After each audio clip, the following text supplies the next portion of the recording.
Education is what's important. Training, preparation for the expected. Education, preparation for the unexpected. To all who shall see these presents, greetings. On behalf of Marine Corps University, the Marine Corps University Foundation, and the Krulak Center for Innovation and Future Warfare, welcome back to the Brutecast. Our series is designed to connect the worlds of the warfighter and PME with the best in innovative and creative thought. I'm your host, Major Nate Janikin, Operations Officer at the Krulak Center. Before we begin, please remember that all opinions expressed here are those of the individual and do not necessarily reflect the views of the Krulak Center, Marine Corps University, United States Marine Corps, or any other agency of the U.S. government. We'll be recording this episode for those who can't join us today, so we ask that if you have video, please keep them off so that we can stream smoothly. On February 7th of this year, we published an episode on the axis of resistance, looking primarily at the Houthis who had started attacking shipping in the Red Sea on the 19th of October.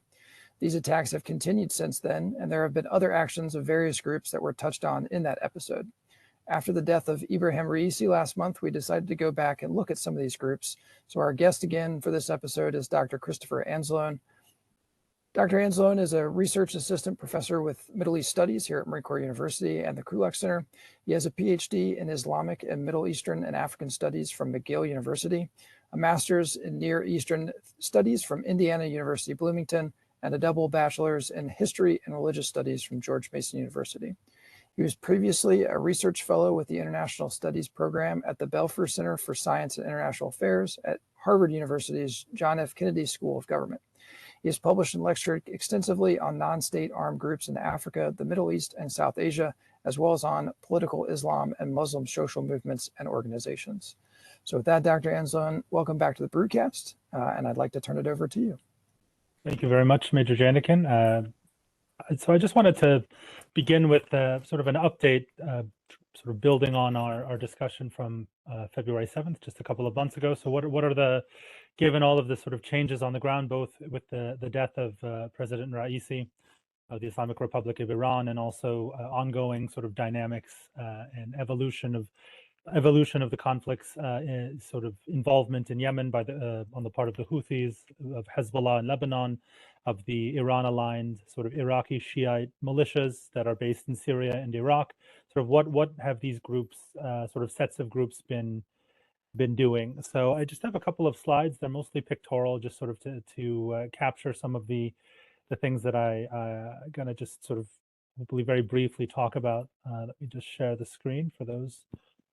And for those who are listening sort of on the podcast version of this, so the slide that we're looking at now, I'll enlarge it, is these are some charts from Reuters. I think these are the best sort of collective charts that I've seen that broadcast or rather illustrate the main sort of types of attack drones and the different kinds of missiles, including the anti-ship naval missiles that the Houthis are utilizing in Yemen to harass international commercial shipping, to fire at our ships, at the ships of our allies and partners. It gives also a sense of the ranges. So some of them, probably the best known of this collective is the Shahid 136, both for its use by the Houthis, by Iran, for example, when Iran attacked Israel recently, as well as, of course, the Russian military is using them extensively to attack civilian infrastructure and electrical stations and power stations in Ukraine. So in the conflict in Ukraine. So the Houthi movement, the attacks have not stopped, as I'm sure everyone is well aware. And not only that, the tempo, though there have been some fluctuations since the start of our and our partners, intervention and sort of attempts to stop the Houthi attacks. The attacks by the Houthis continue. They continue at a fairly high sort of level in terms of frequency.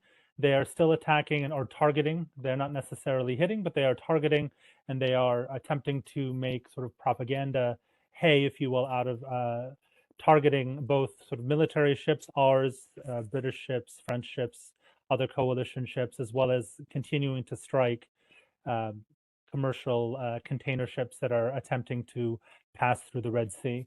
The coalition airstrikes are sort of military strikes on Houthi positions, even though these have affected sort of how the Houthis are able to sort of their calculations in terms of how they sort of store and launched some of these weapons. They have not stopped the attacks, and the Houthis have showed up to this point really no sign of really being deterred in any major way. A major part of the reason why I think we can say is because the Houthis have made it very clear since 2014, since the start of the Yemeni civil war, the latest Yemeni civil war, that they don't care about suffering of civilian population. So the fact that that they are a full participant in the ongoing sort of regional conflict, and that makes the humanitarian situation, which was already dire, all the more dire for sort of regular, Yemeni civilians. The Houthis just don't care. They say that they care about Yemen and Yemenis, but their actions show that they do not. They do not care about any kind of sanctions. They do not care about the spread of disease, of communicable diseases. They don't care about food shortages. It's just not something that they're moved by. They are afraid of leadership being targeted, but so far that hasn't happened. So, for example, the senior leadership, Abdul Malik al-Houthi, Mohammed al-Houthi, Mahdi al-Mashat, the quote-unquote president of the Houthi-controlled government in the Yemeni capital of Sana'a. But thus far that hasn't happened. In addition to that, the Houthis have a lot of domestic benefits from their participation. On the international stage, they get a lot of bang for their buck, if you will. So for example, for a relatively limited cost, and this is their calculation, they're able to attract a lot of attention both to themselves as well as to sort of Yemen, the conflict in Yemen, which had become somewhat had gone to the back burner, whether that was because of the Russian invasion of Ukraine and other conflicts that have come to the forefront since 2014. So it's a way of attracting more attention. They want and they portray themselves as the controller, the holder of the Yemeni state. This is how they want to be seen. And I think it's very important to look at how the Houthis themselves describe, what they're doing in the Red Sea and in the Bab al-Mandab, or at the Bab al-Mandab. When they claim these ship attacks, attacks against shipping, they claim it in the name of the Yemeni state. They don't claim it in the name of themselves. The Houthis, or Ansar Allah, which is the name that they use for themselves. The next couple of slides. So the framing and of how they discuss or narrate some of these attacks that they've claimed, what we know in open source, or what information is available in open source, and this is something we can discuss later. The Houthis claim, and that's important, claim to have, just since October of last year, to have shot down, now it's 6 MQ-9 drone, UAVs. Whether that's the first 3, it seems that they did, but the latest that's more of a mixed message. But why, sort of apart from whether they down them or not, the messaging around it is very important, I think, for us to understand. The message one is that they have capabilities now, or they claim to have capabilities, that they're able to target certain things at night, etc. Now, it gives a kind of a sense of sort of power in basically a conflict which has just dragged on for going on its 9th, now its 10th year, basically in stalemate for much of the last 3 to 4 to 5 years, where there hasn't been a lot of major changes in terms of the boundaries between the different forces. And then domestically, the Houthis have a lot to gain. This is their perception again. So even among some of their supporters, the longer the civil war has dragged on, the harder, it has become for them to maintain sort of high levels of enthusiastic support and morale. And so domestically, by entering the sort of post-October 2023 regional conflict, they're able to, in their eyes, sort of rejuvenate sort of some of this enthusiasm amongst a part of their domestic base in Yemen itself. So those who are Yemenis who were already supported it, or were sort of predisposed, if you will, or pre-inclined to support them. And then also B, second group, Yemenis who really are not sort of natural, if you will, Houthi supporters, but for, with whom the Palestinian, nationalist cause is and has been before the Houthis, sort of unrelated to the Houthis, is very popular in Yemen. Has been popular in Yemen.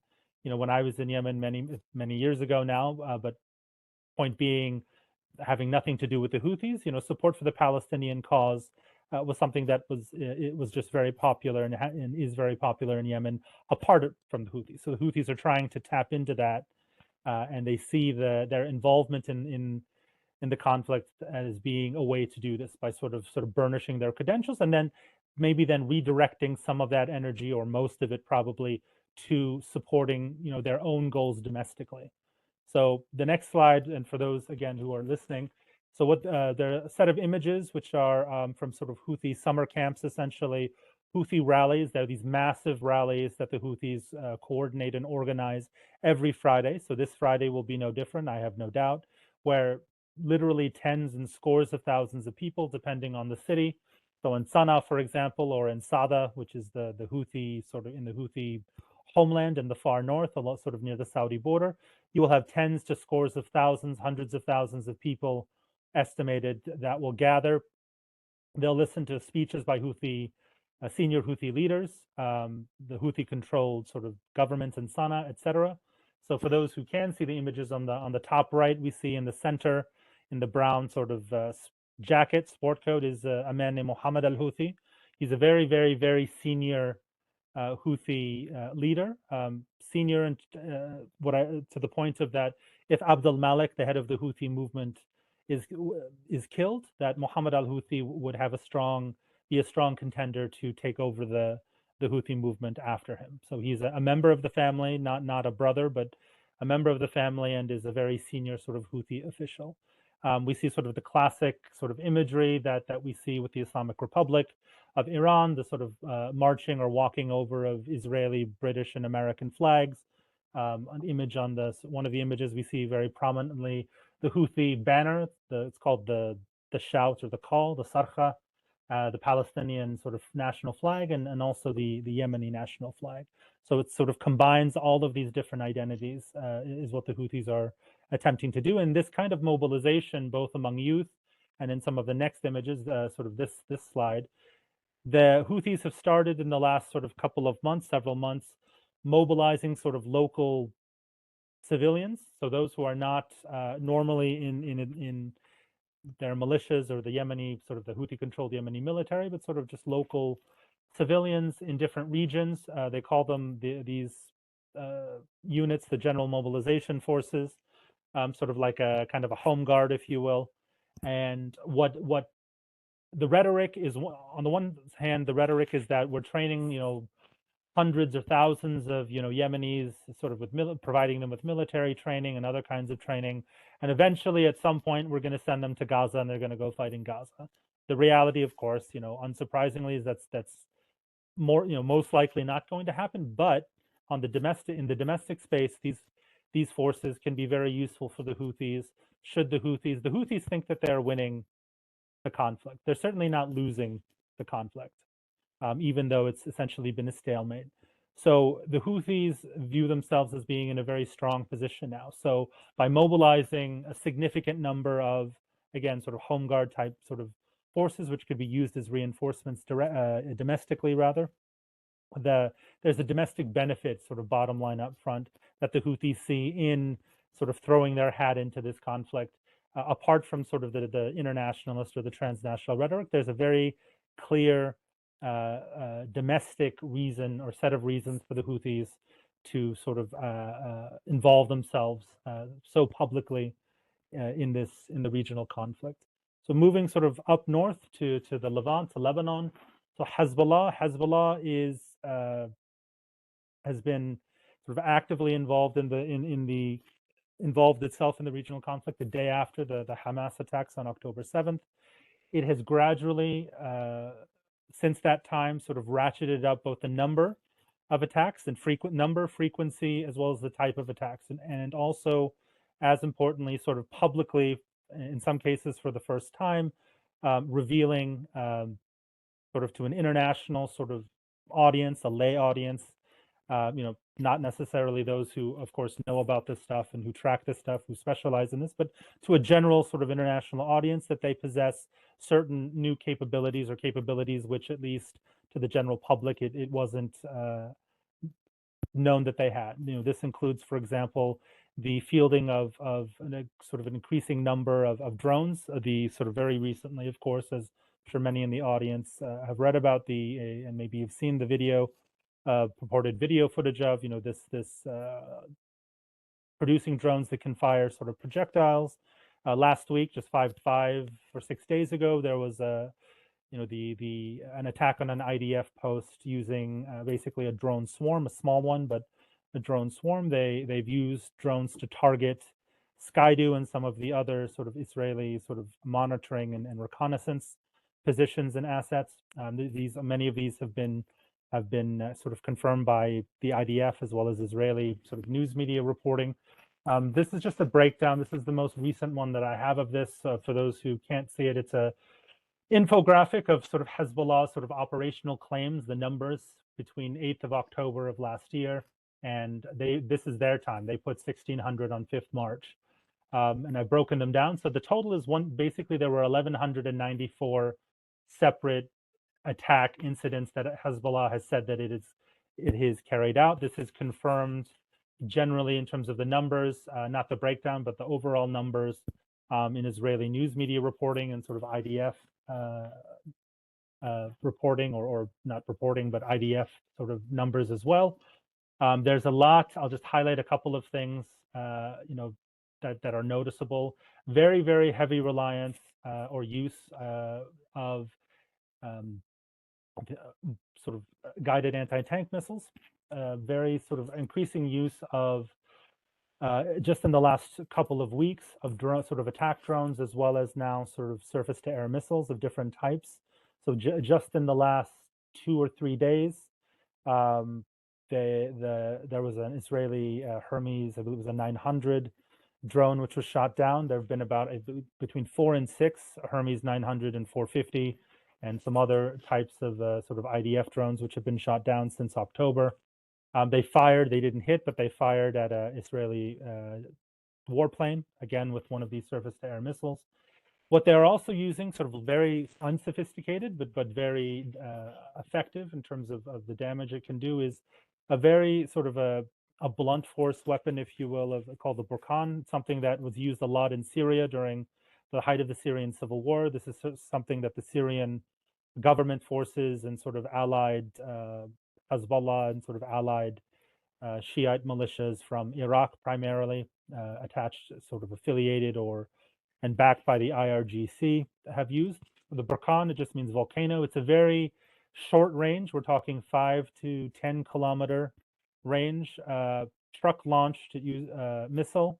It can carry a load of up to half a ton of explosives, so it can do a lot of damage. There was just an attack on an IDF position, again, just a couple of days ago, a day or two, just a day ago, I believe. And from the video that was on Israeli news sort of reporting, seemed to have done a significant amount of damage. It's sort of unclear right now exactly the specifics of that. So this is what sort of Hezbollah's calculation seems to be, so that the Israelis want to avoid a two-front war. So while they are still so heavily invested operationally in Gaza, that they do not want to open a second front. This is Hezbollah's, again, calculation as I see it. And so Hezbollah feels, on the one hand, it understands that it has a lot of domestic pressure, including from a lot of its own supporters, who do not want a repeat of 2006. They understand, and they do not want Lebanon to be devastated. They understand that if there is an open hot war or not open war, sort of a full-fledged war, there's already a hot war, but a full-fledged one, that Lebanese infrastructure, civilians will bear a significant brunt of that. Everyone understands that. That is not something that most Lebanese want, including those who are many of those who are supportive of Hezbollah. So Hezbollah is cognizant of that, but it does also seem to be calculating that it can push the red line, if you will, further incrementally because the Israeli government does not want this two-front war. So Hezbollah feels more emboldened and more comfortable in incrementally pushing this red line to see how far it can go. The danger, of course, is that there's an increasing chance of miscalculation and of sort of the start of a full-fledged war. This is the next slide is for those again who can't see it, and for those, this is from CSIS, the Center for Strategic and International Studies, just laying out sort of similar to the Reuters graphics on the first slide, the different sort of main types of missiles that Hezbollah and rockets that Hezbollah fields. The longest range that it has a fairly significant or estimated fairly significant quantity of is the Fateh 110. Which has a range of about, I believe, 250 to 300 kilometers, so about 186, I think, miles, if my conversion calculations are correct. Again, the Burkan, very short range, 5 to 10 kilometers, 500 kilogram, up to 500 kilogram sort of warhead. It is difficult because it is so simple. It's not something that the sort of Iron Dome arrow defense systems that Israel has, these very good missile defense systems that can be really targeted with that. It can be targeted with sort of like laser cannons, but that requires, as I'm sure those in the audience know much better than I, a whole set of sort of environmental sort of things to work along with that. So it's very easy to conceal. It's very easy to launch. It just uses usually like an SUV. There's an image of it on I think the last slide. So we'll see it, those who can see the video. So it's very easy to deploy. It's very effective, even though it has a very short range, and obviously it can't be guided or in any way. Again, the anti-tank missiles. So there's a series of stills actually that I took from Hezbollah video footage. So showing the targeting of an IDF barracks area in the Sheba Farms. This is a part of essentially part of right near the Golan Heights. So the 3 different stages, the targeting, the circle is from the video itself, and then the impact of the strike. They're using this not only to target, primarily not to target vehicles. They've been using these kinds of missiles to target buildings, and also very frequently towers, sort of reconnaissance towers, other kinds of communications towers right on the border, sort of right on the Lebanese Israeli border, and as well as the border with the Sheba Farms, Lebanon and the Sheba Farms. This is the last slide. So it shows the top image is just one of the sort of drones, attack drones that Hezbollah has been fielding more and more frequently, sort of as their involvement, self-involvement in the conflict has continued since October. Bottom 2 images on the left, these are sort of different versions of the Burkan sort of rocket. So you can see sort of the scale with the vis-a-vis the launcher, how large they are. And then this image on the far right is something that was put out by Hezbollah itself, which basically it just says basically the hell in the Golan. And this refers to the fact that in the last several weeks, there have been a lot of very significant forest fires and brush fires that have been started by Hezbollah's sort of rocket attacks and other attacks across the border into Israel, into northern Israel. That it's forced a significant number of the residents, or Israeli residents in the north, to relocate, and that the government of Prime Minister Netanyahu has come under increasing pressure to do something about the fact that Hezbollah keeps ratcheting up the sort of frequency, tempo, and also types of attacks. Even though, again, two-front war is something that the Israeli government seems to want to avoid. And with that, I think and with the Iraqi, the last thing, I don't have slides for them, but the sort of amalgamation of different Iran-aligned, IRGC sort of aligned Iraqi Shiite sort of militias. They operate. There are about 4 or 5 main ones which operate. We talked about in February. Kataib Hezbollah is the largest and most powerful. Asa'ab al-Haq, or the League of the Righteous, is another very large and powerful one. And the third that I would mention, which is very much engaged since in terms of participating and carrying out attacks on our forces, as well as now increasingly firing drones and rockets at Israel directly, is a group called Harakat Hezbollah al-Nujaba, which translates, it's kind of clunky in English, but the movements of the Party of God, Hezbollah, the most eminent of people, Nujaba, the most eminent men or people. And so this amalgamation of groups, they operate very under this umbrella, which they call the Islamic Resistance in Iraq. It's a very generic name. Everybody, the purpose is to give them anonymity. So it's supposed to make it much more difficult for us or for our allies and partners to tell exactly which group carried out a given attack. It hasn't really mattered in terms of there being repercussions for these groups, particularly when they killed 3 of our troops earlier this year. But this is the purpose. It's something that the IRGC has done in the past. So if we think all the way back to Lebanon in the 1980s, before Hezbollah publicly announced itself in sort of the mid 80s, when it carried out, for example, the attack on the Marine Corps barracks in Beirut, it did this under these sort of very generic names, Islamic Jihad, for example, like a very generic sort of militant Islamist group name, right? Doesn't really tell that masked exactly who carried it out. Even though now it's very clear, Imad Mughniya, the late Imad Mughniya, who became a very prominent, the commander, the military top commander of Hezbollah, that he was the one who was instrumental in that attack, the attack on the French paratroopers, on our embassy, on the French embassy. And so these groups have switched or have gradually sort of shifted to targeting, from targeting our forces and our bases and installations in Syria and Iraq to targeting, or claiming at least to target Israel directly, firing missiles and drones, for example, at Haifa.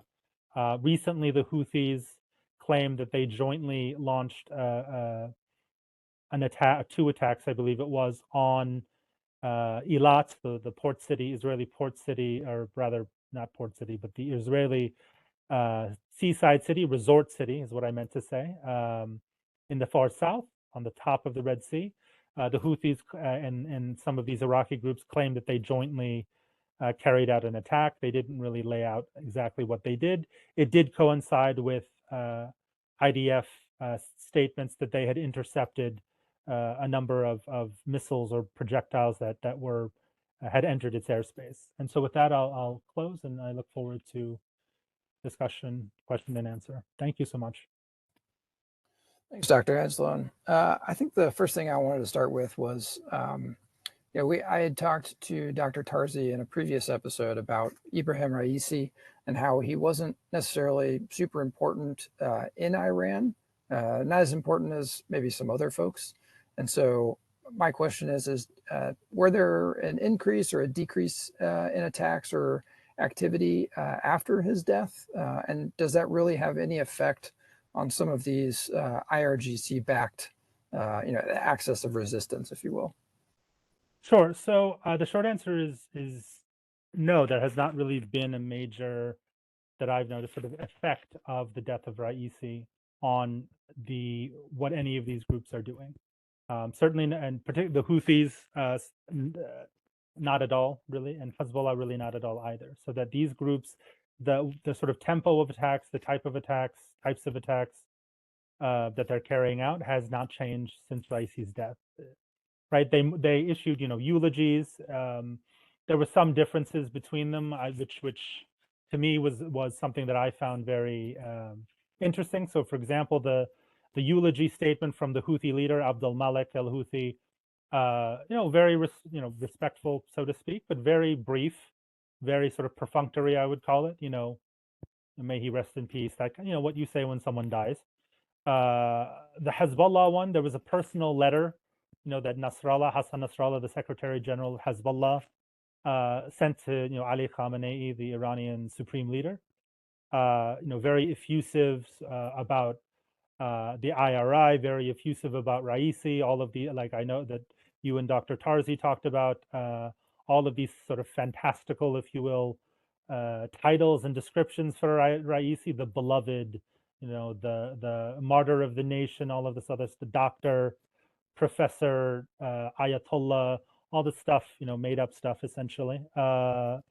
But so I did see that that is interesting. So we have, and the reason I see that as being important sort of to note, and also operationally in terms of understanding how the outlooks of these two different groups, the Houthis and Hezbollah, is we have two groups that are definitely, unmistakably, very clearly, very operationally close with the IRI, absolutely. But we also see a group that, one that essentially, would not exist in its current form, certainly at all, without, the IRGC Quds Force, Hezbollah. And we see one that its formation has nothing really to do with Iran at all. Now, its enhanced capabilities absolutely have a lot to do with the IRI. But the fact that the Houthis, emerge as a movement in northern Yemen has nothing to do with Iran, right? If if Iranian support stopped, yes, a lot of the sort of weapons that they have, they won't. It would be much more difficult for them to sort of reproduce a lot of those, the more sophisticated ones, certainly domestically, though they have some capability to manufacture some of the simpler attack drones, for example, in Sana'a and some other places, Hudaydah, the city of Hudaydah. But the movement's reasons for being, raison d'etre, to use a fancy word, has nothing to do with Iran. It benefits a lot from it, but the reason that the Houthis exist is not related to Iran. The enhancements of their capabilities absolutely is directly tied to the IRI. But so these are two very different organizations. So we had a very respectful but very perfunctory, like 1 page, not even a full page eulogy, and then we had like an effusive, like 2-page, and then we had other things like an official Hezbollah eulogy. Then we had the personal one from Nasrallah. It's not in front of me, but I believe it even had his personal sort of seal on it, stamp. So looking at how, I think that is illustrative of how the different types of relationships, the different sort of axis, so-called axis of resistance groups have with the IRI. They have varying relationships. Even Hezbollah has very important domestic dynamics and calculations that it cannot afford to ignore, because it exists and by becoming more and more involved since 1990, the end of the civil war in Lebanon, in domestic Lebanese politics, even though it still endorses the rule of the jurisprudence and all of the stuff from Khomeini, etc., and Khamenei. The fact that it also describes and has embedded itself in the Lebanese system also means that, I don't want to call them constraints, but it does have to take into account a lot of domestic dynamics that it can't ignore. Yes, it has a very loyal support base, but it is this support base in the last national elections a couple of years ago now, even though they were very small in number, for the first time since the Civil War, there was I think it was only 4 or 5, but even that is significant, I think, that of particularly younger Lebanese Shiites. So from Hezbollah's sort of assumed natural base of domestic base of support, who were elected on a ticket essentially of being not happy with Hezbollah, believing that Hezbollah, just like all of the institutionalized sort of Lebanese political parties, have become a part of the problem. Why Lebanon basically isn't functioning as a society, as an economy, as a government. And so the fact that they ran publicly against Hezbollah, who is known and has carried out assassinations of its critics, both Shiite and Shiite Lebanese as well as non-Shiite Lebanese. This was very significant. Now, whether that can become something has yet to be seen, but the fact that it happened just in the last 5 years is significant. So Hezbollah, point being is that Hezbollah has to put all of these things into its sort of calculations about what it does. It had to do this in 2012 with Syria, when it became more and more involved with Syria. So Nasrallah's argument of his version, basically, he literally said, we are going to Syria to fight these people, ISIS, the Nusra fronts, all of these sort of radical Sunni, Islamists, jihadists. So we don't have to fight them in Lebanon. We're fighting them over there, so we don't have to fight them here, because they have bases here in the city of Tripoli in the north, not the Marine Corps Tripoli, but the Tripoli in Lebanon. And so they've carried out suicide bombings in southern Beirut. So we are going to Syria to support the Syrian regime of Mr. Assad, so we don't have to fight them in Lebanon. That was his argument. That was his pitch, and it worked for his base. It didn't work for those who did, who don't like Hezbollah, but it did work for, by and large, it worked for most of the base. But that, even since then, with this sort of movement, civil society movement, I would call it, of mostly younger, sort of Lebanese Shiite voters who are very more and more publicly disaffected in terms of, and saying so with Hezbollah, something that Hezbollah has to be concerned with, in addition to all of the other parts of Lebanese civil society and political class, that are less inclined to support them anyway. Yeah, and I think that kind of feeds into my next question are any of these groups backed by anyone other than Iran? So like, if Iran stopped supporting, you mentioned that the Houthis would probably still continue doing stuff just with less capability because they wouldn't have an influx of weapons. But would any of these groups be seriously affected, or are they gaining enough support from elsewhere that they could continue on the same level that they're operating now? Definitely, that's a great question. So I'll use there. What is interesting, which is not new since October, is the relationship that the Houthi is the relationships directly between different groups in the, again, axis of resistance. Just one example, the Houthis and Hezbollah. So there was a increasingly close direct alliance, cooperative alliance between the Houthis and Hezbollah that really even predated certainly the public or semi-public alliance or connections between the IRI directly and the Houthis.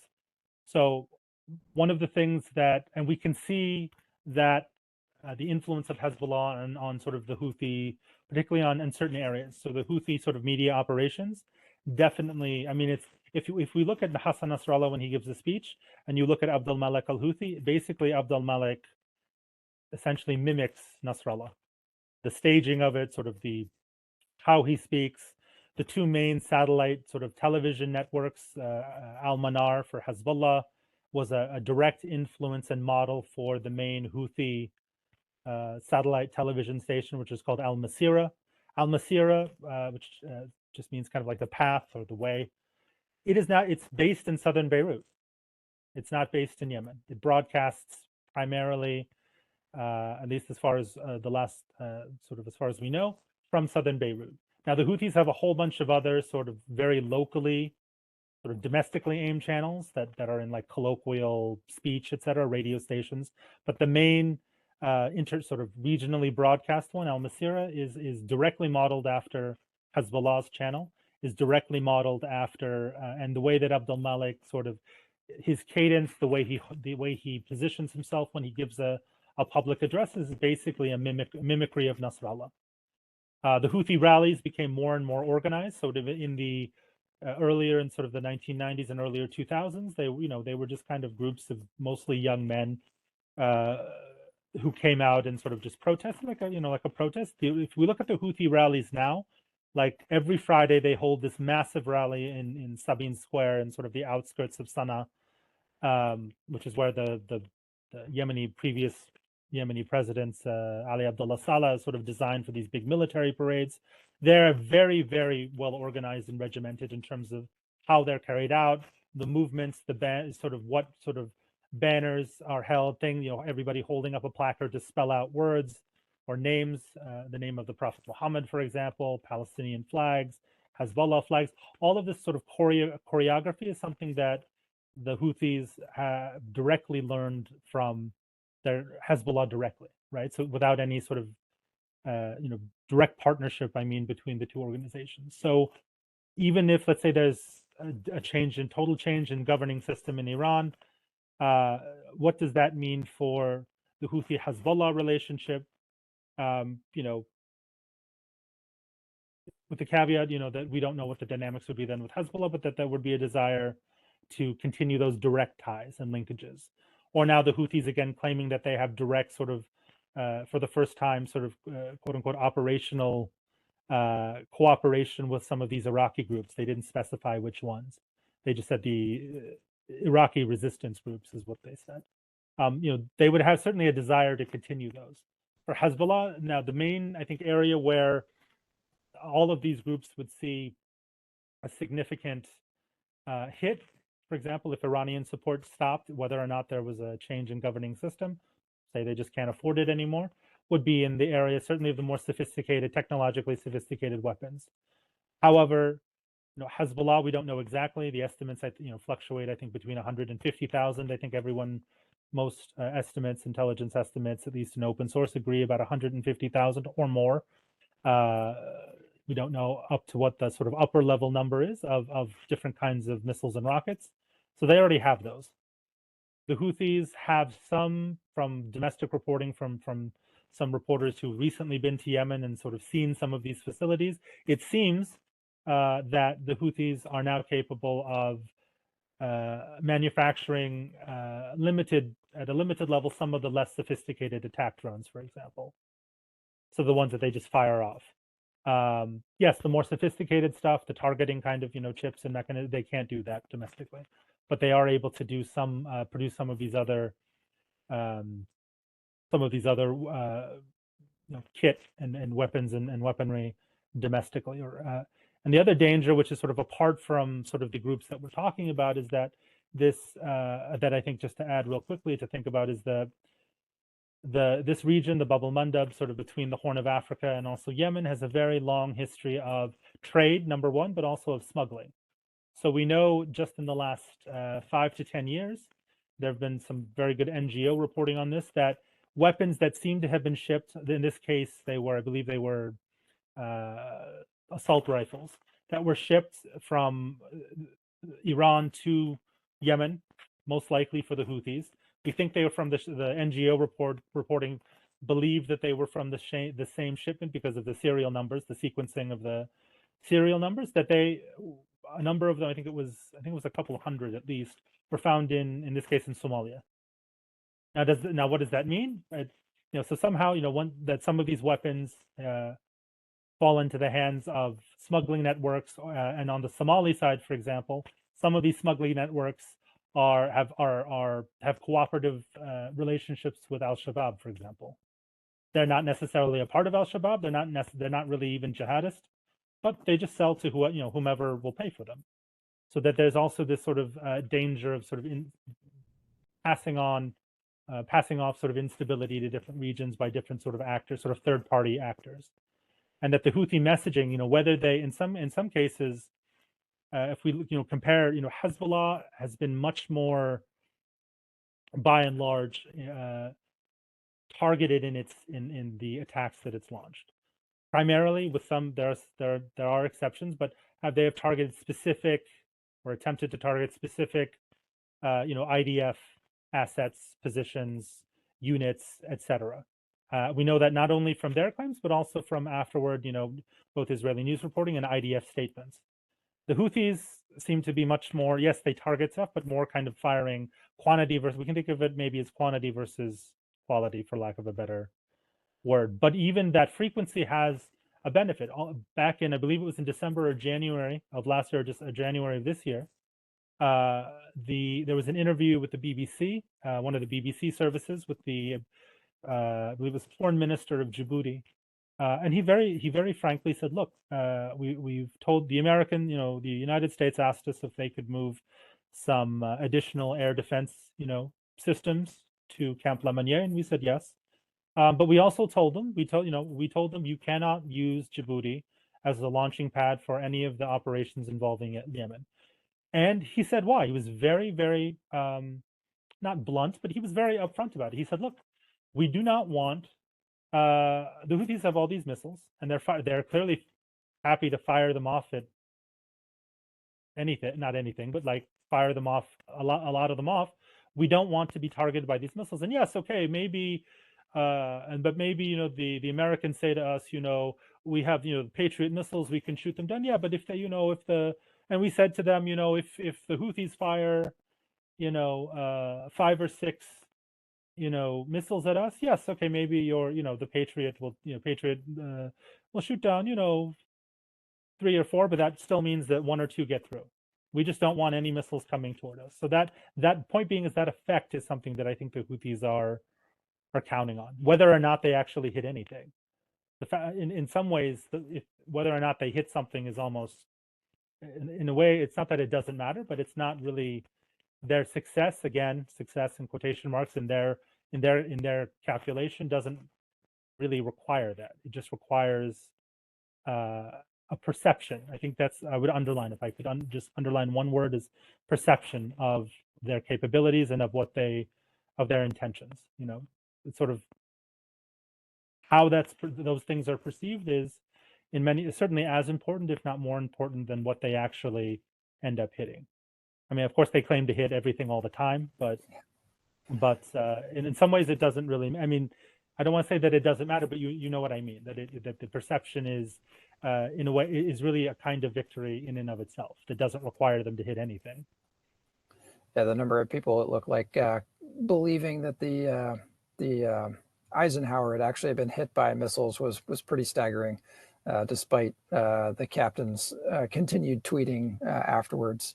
We're just going to shift gears real quick and go back to some comments you made kind of in your opening statement right at the end about the groups trying to, in a naming convention, trying to make it more difficult to figure out who actually did the attack. So Albert asked, do the claims of Houthi Iraqi PMU group coordination for attacks on Israel suggest less emphasis on maintaining implausible or plausible deniability, that they and other regional groups aren't actually heavily controlled IRGC proxies?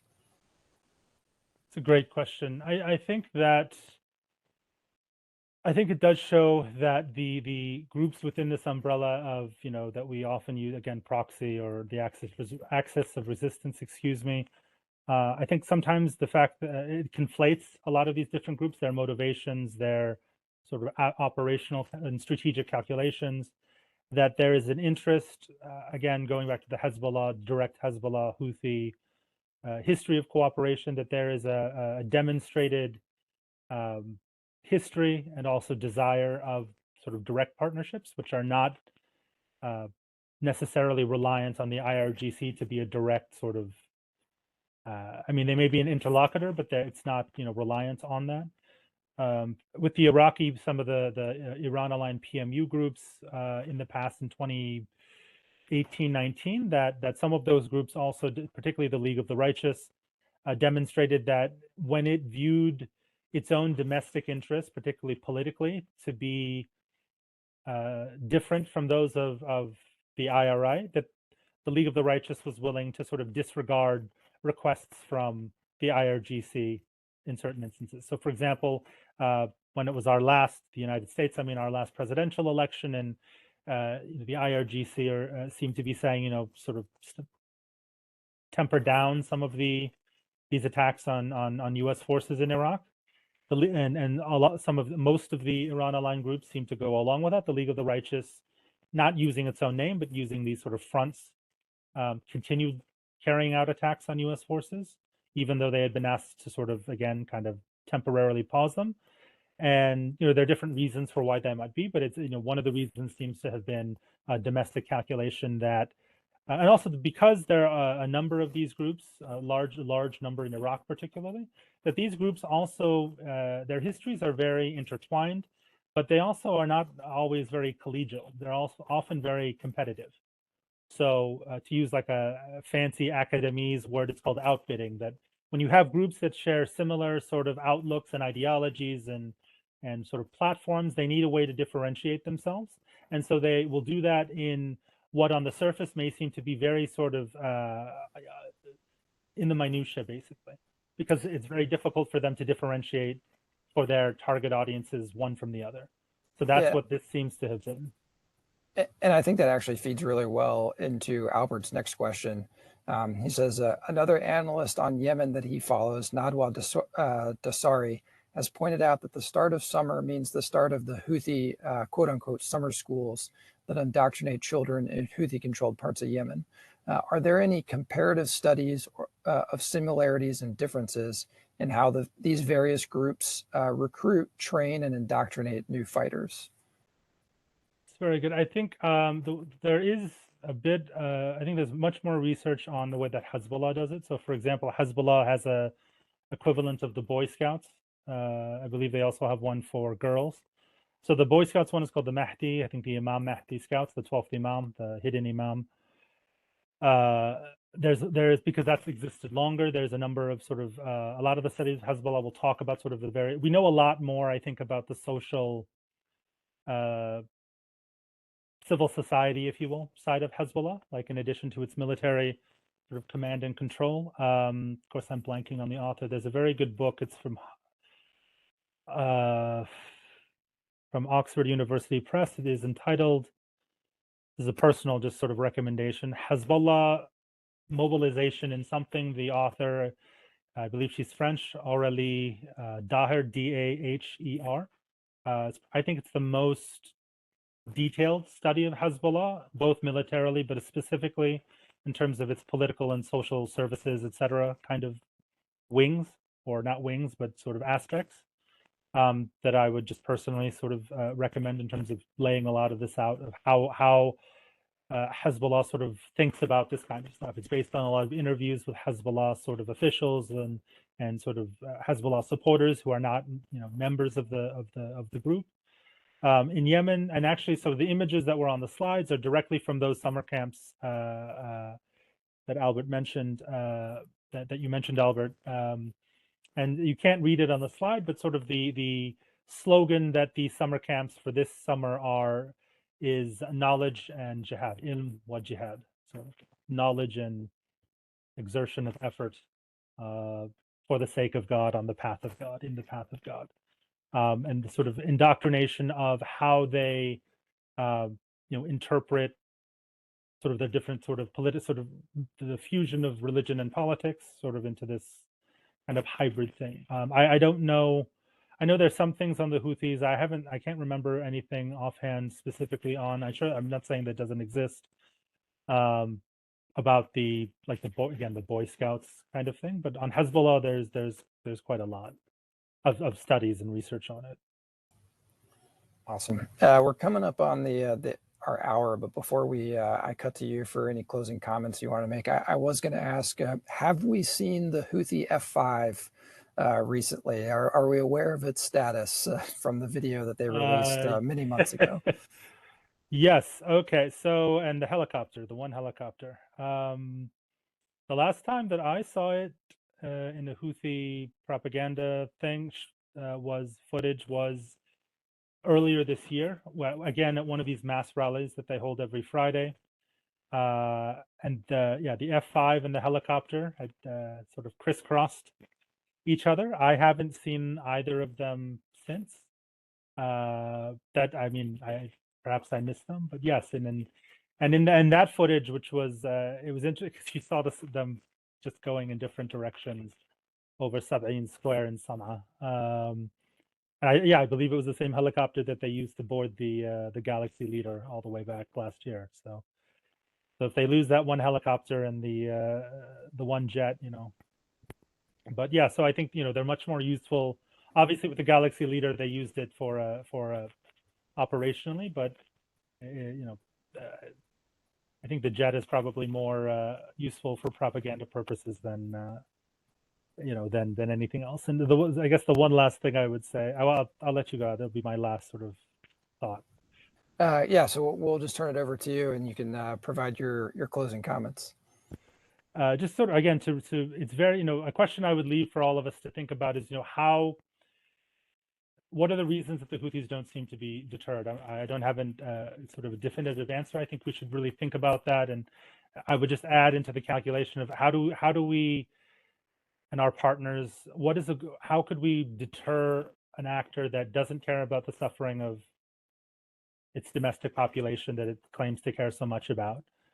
That its calculation is that we've weathered 25,000 plus strikes between 2015 and 2022. From the Saudi, UAE, assorted, Arab coalition. We don't care how that affects civilians. We believe that we can weather those. We weathered those. So, and we know that the United States, the United Kingdom, France, Germany, Italy, they don't want to become more involved. They're not going to send troops here. They're not. They don't want to become. And again, this is the Houthi calculations. They've said this. Abdel Malik and senior Houthi leadership has said this directly, publicly. We know the Americans don't want to come here. We know the British don't want to come here. They had Iraq. They had Afghanistan. There's no stomach for this kind of, certainly heavy operational involvement. And so we can just wait them out. Like, yes, they're going to have airstrikes and naval strikes, but they're not going to. Nothing is going to fundamentally change on the ground. So that is the strategic view, worldview, whatever we call it, of how they view their position in Yemen. That they're winning, or certainly have the upper hand, and that the United States has. I think Albert just typed in a comment, which I if I read it correctly, I absolutely agree with that. The United States and our allies and partners have a whole bunch of other like hot spots that we are thinking about and need to think about, whether that's Ukraine, whether that's the PRC, Taiwan, a whole range of them, whether that's Israel, Gaza, that there's, all of these balls, if you will, are being juggled.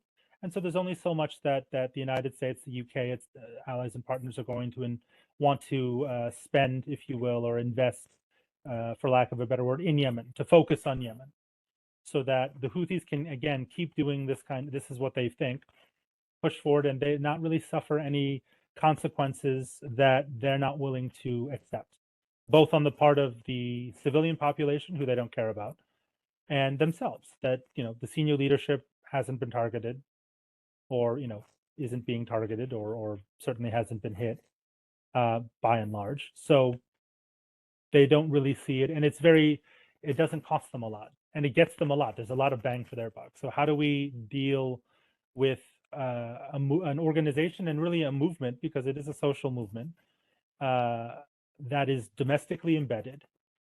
How do we deter an actor like that? I think that we need to sort of think about, sort of brainstorm about that. And I don't have, again, I'm not saying that I have the answers to that, but I think that's something that we should think about, and that are both.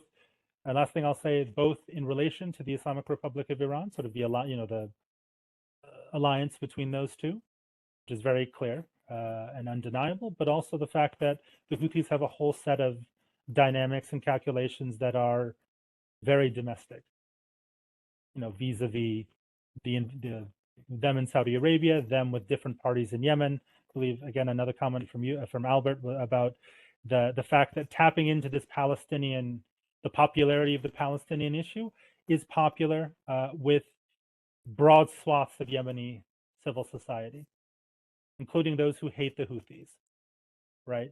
Like in the Islah Party, which is one of the main sort of Saudi-backed Sunni Islamist parties, hates the Houthis, has a history of fighting with the Houthis back and forth, but is very supportive of the Palestinian cause, because this is just an issue that is very popular across different segments of society in this region, in the Middle East. I mean, not just in the Middle East, but in the Middle East specifically. And so those are sort of my closing sort of ponderings that I would ask us maybe to just continue thinking about. And hopefully this has been a little helpful. Yeah, maybe we can talk about it again in part 3 of our Axis of Resistance episodes. Sir, thank you so much for coming back, talking about this topic again. Appreciate your time and your insight. For those that were joining us in the chat, or for those listening in the future, that's all we have for this episode. So go ahead and carry out the plan of the day. Thank you. Thanks for joining us. As always, we depend on support and feedback from the Team Krulak community to constantly improve our offerings and reach a wider audience. So if you have feedback on this episode, please take a moment to fill out the survey linked in the show notes to help us do better. Also, if you have enjoyed this episode, please hit the like button and subscribe to our channel on YouTube, or leave us a review on the podcast app of your choice. It truly does help us reach a wider audience. Thank you as always for your support, and we'll see you on the next episode. Education is what's important. Training, preparation for the expected. Education, preparation for the unexpected.